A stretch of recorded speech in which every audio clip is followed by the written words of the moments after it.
Nurse Gunn, report to room 427.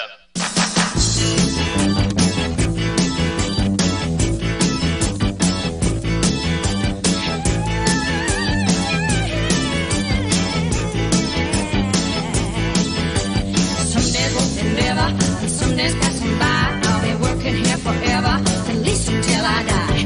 Damn if you do, and damn if you don't. Nurse Gunn, report to room 427.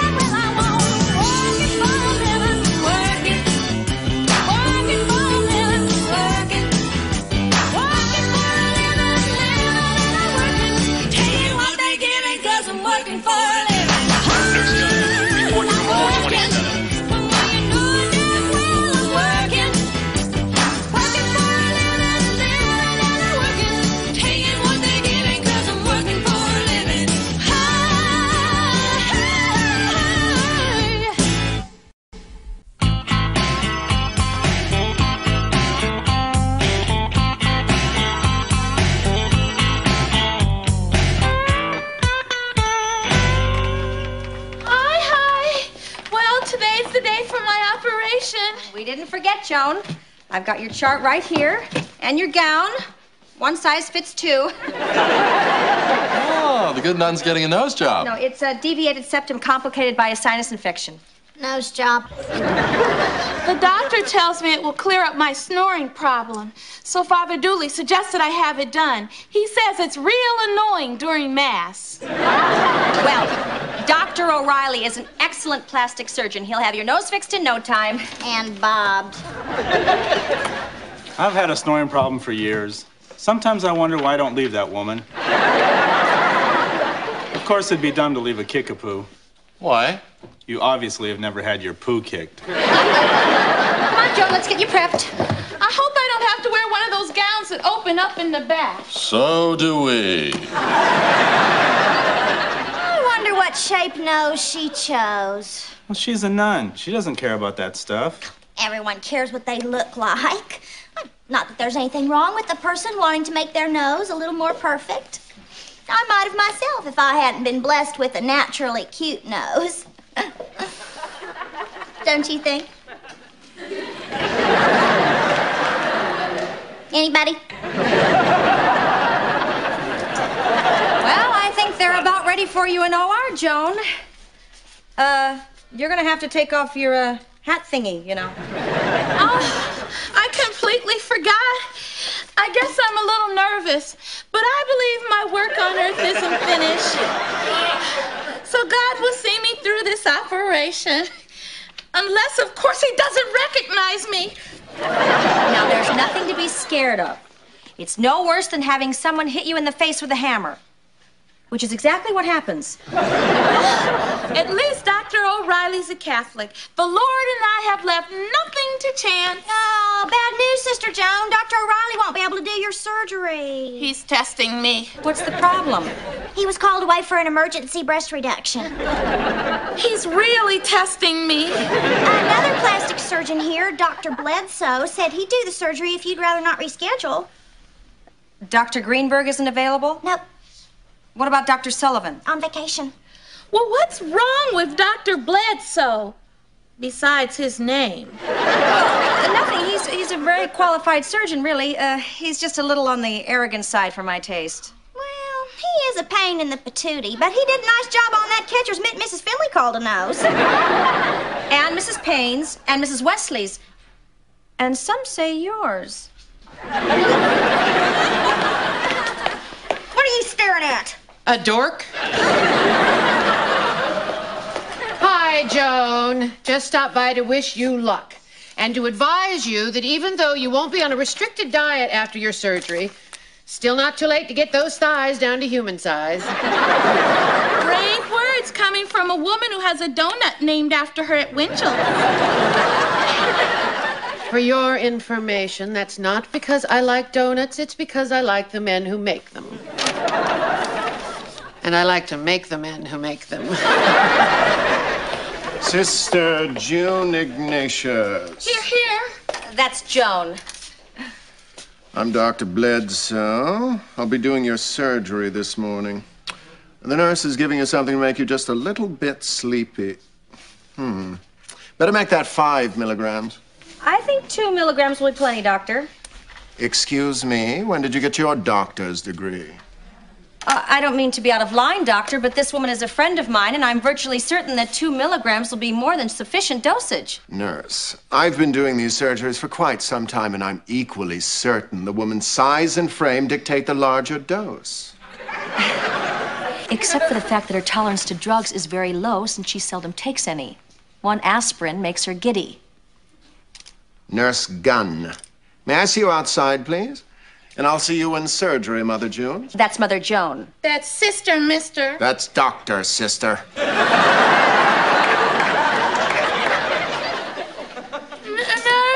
what did you say your name was again? Mud. Well, you better give me more of this like he said, Nurse Mud. It's supposed to make me sleepy, and I don't feel at all.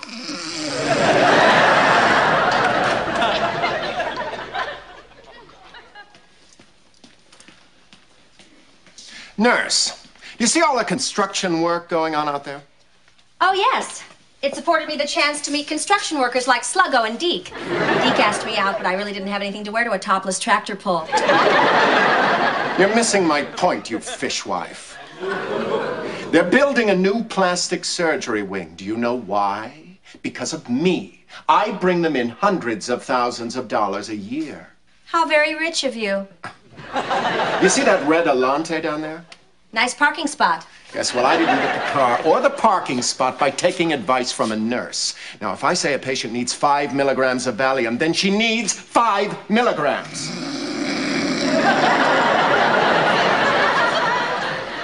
I'm sorry, what did you say? I couldn't hear you over the chattering nun.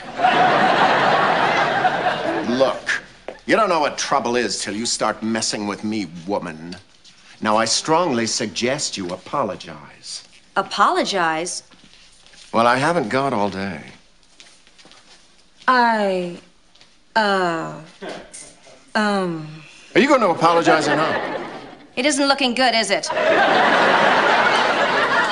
You haven't heard the last of this. Well, I'm glad you stood up to him, Rachel. That took real guts. Yeah. I just passed Bledsoe in the hall cursing your name, Rachel. What'd you do, ask him out? I merely made the insinuation that perhaps he wasn't God. You told a doctor he wasn't God? A man with the power over life and death who drives an Alante? If he isn't God, I'd like to know who is. My people once thought it was a rock south of town, till they blew it up to make room for I-40. Now we're pretty sure it's the Sonic Burger at 2nd and Main. You're a doctor. Doctor, do you think that Dr. Bledsoe will report Rachel for insubordination? I don't care if he does. I have every right to voice my opinion over a patient's medication. Well, in my brief yet illustrious career, I found there are 2 kinds of plastic surgeons. The kind that appreciate suggestions from a fellow professional. Rachel Gunn, report to the administrator's office, Rachel Gunn. And the kind that will nail your ever-widening butt to the wall. Now they're going to make a big deal out of me apologizing, and I just don't think I can do it. I was kicked out of the 6th grade because I refused to apologize to a teacher. I was right then, and I'm right now. Pride is one of the 7 deadly sins.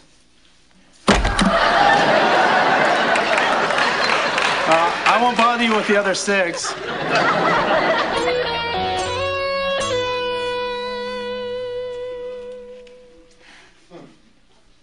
It's kind of like being in the principal's office, isn't it? What are you here for? I sold a urine sample to an athlete. I dropped a kidney transplant. I took an ambulance to McDonald's for lunch. What are you here for? I talked back to a doctor.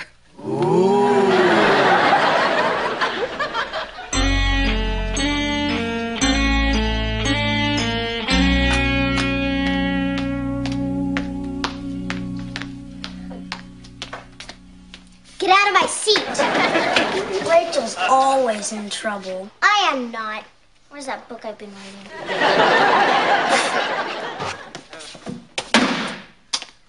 Wet Willie.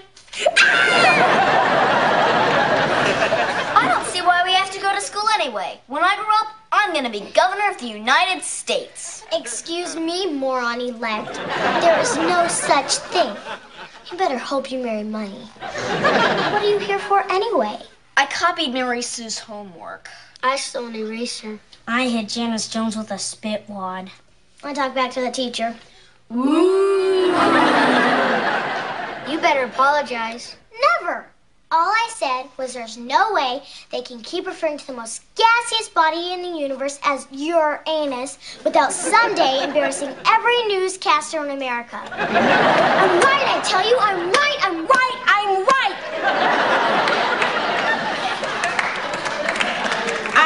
I'm right here, sitting quietly. Wasn't grade school the pits? We ought to be glad we don't have to go through that again.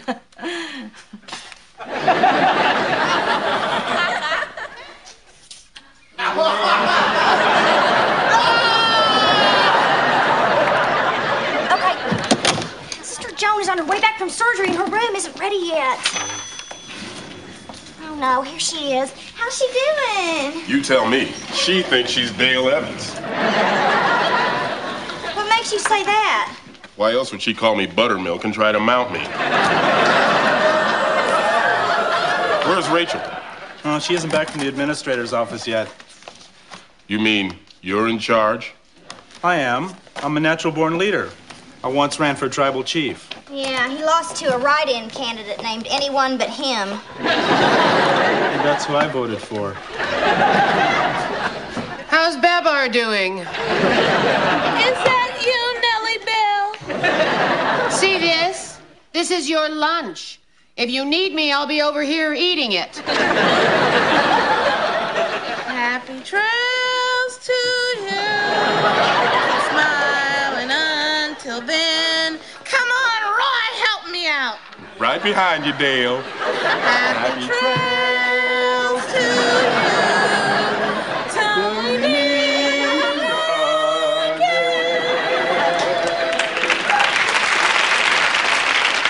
I wish Rachel would get back. You like being in charge, do you? Well, I like the power and the independence. But I'm not crazy about the part where I run into the bathroom yelling, "Get out of my way, Gimp. I need to use the rails."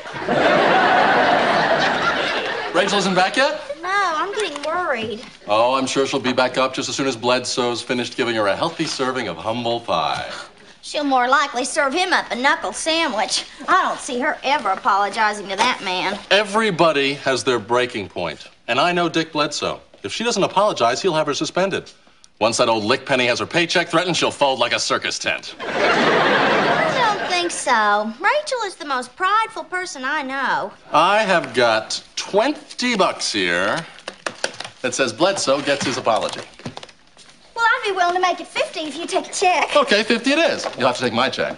No, sorry. Rachel says your picture's up in the supermarket. Boy, you bounce one check, eat a handful of peanut butter, and all of a sudden you're a felon. I'd ask in. Except all my spare change is tied up in a horse that's running in the 6th. Named after my late husband. Go, dead man. Rachel, what happened? Well, the hospital administrator insisted that I apologize to Dr. Bledsoe, and, well, I couldn't.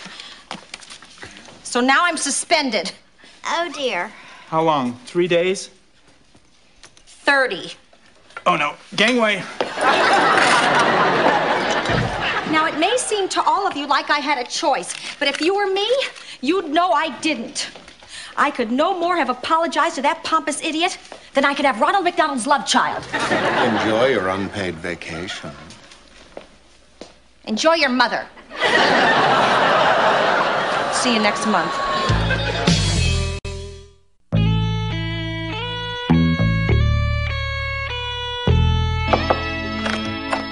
Morning, Rachel. I just stopped by on my way to work to tell you that all of us nurses are still real proud of you. Proud schmoud. Yeah, where are those saltines I asked you to appropriate from the cafeteria? Thanks. Excuse me, oh slumlord. I was making myself a Pop-Tart, breakfast of divorce champions, when I noticed that my tart hadn't popped. But lo and behold, when I put my fork in to retrieve it, the power came back on, and I actually got to see electricity arc.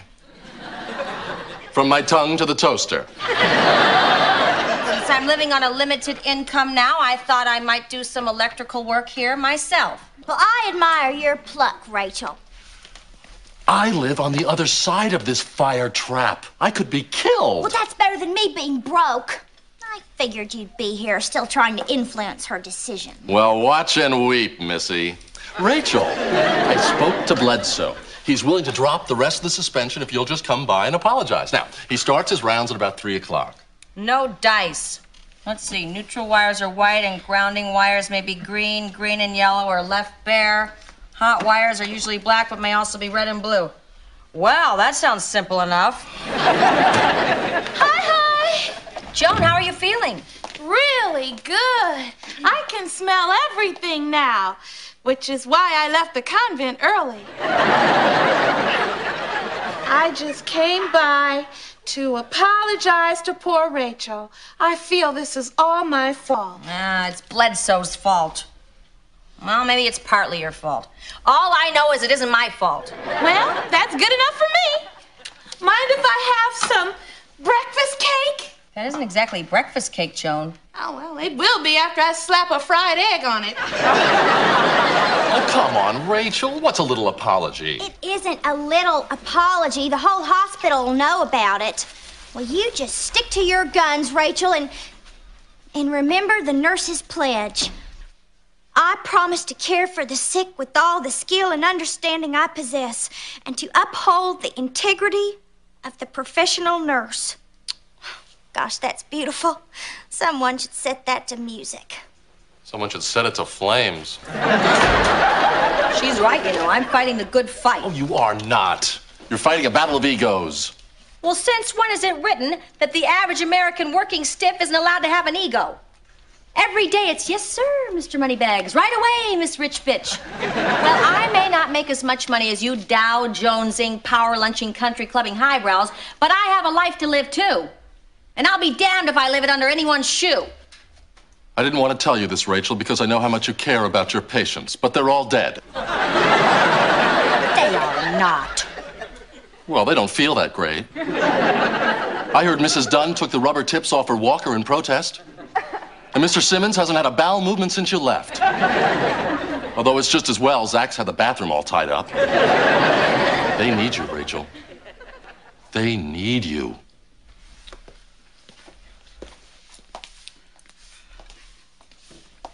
Tough decision, huh? I'll say. What do you think I should do, Joan? Well, Matthew 23:12 says, whoever exalts himself shall be humbled, and whoever humbles himself shall be exalted. So you think I should apologize? But Revelations 3:16 says, because you are lukewarm, neither hot nor cold, I will spit you out of my mouth. Sorry. Not one of our better ones. I guess what you're saying is you don't know better than anyone else what I should do. That's true. This isn't an easy problem you're wrestling with. But if you decide not to apologize, I do know this. You'll have to shut the power off first, split the hot wire coming in, and attach it to the switch and the hot and black wire. Then connect the new wire to the existing one with a wire nut, and do the same with the grounding wire.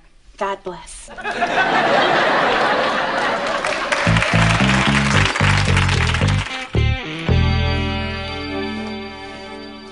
Hey, Dane, how many bodybuilders does it take to change a light bulb?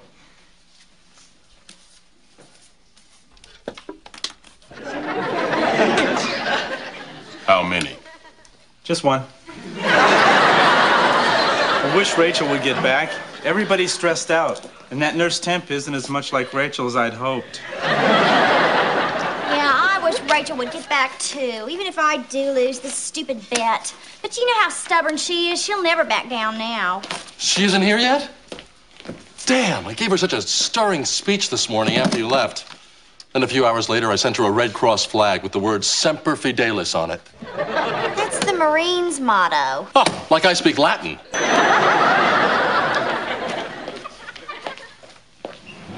Well, it's 3 o'clock. I'm not going to wait around for her. I can't believe she's not here. I gave her quite a talking to this morning. She's lucky I'm a forgiving man. Ah, too bad they can't all be like this one. God, I can't believe I just stood here and let him do that. He's got every nurse in this hospital cowed. Not me. If he would have pinched my cheek, I would have gave him one of these he'd never forget. Well, I guess she's not going to show. I don't know whether to be happy or sad.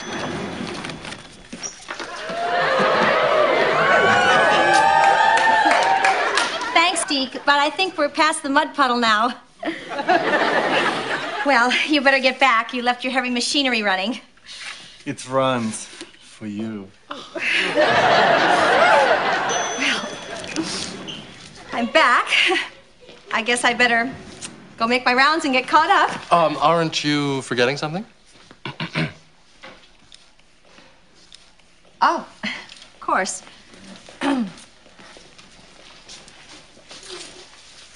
Dr. Bledsoe, I'm very sorry that I offered an unsolicited opinion about medication that was contrary to yours. I was wrong in doing so. I should have respected the fact that you're a doctor and I'm just a nurse, and I should keep my opinions to myself. It'll never happen again.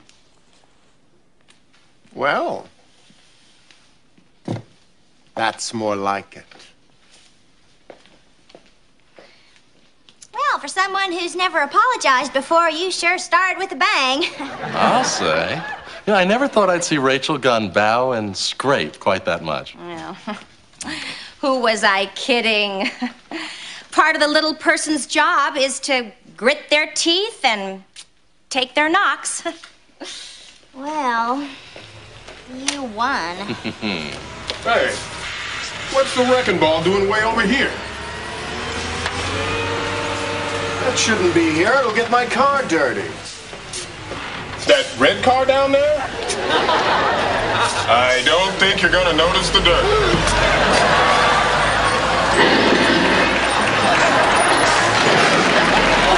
That was my car! Wasn't right. Doesn't that always happen right after you wash the car? Gee, you'd think the alarm would have gone off.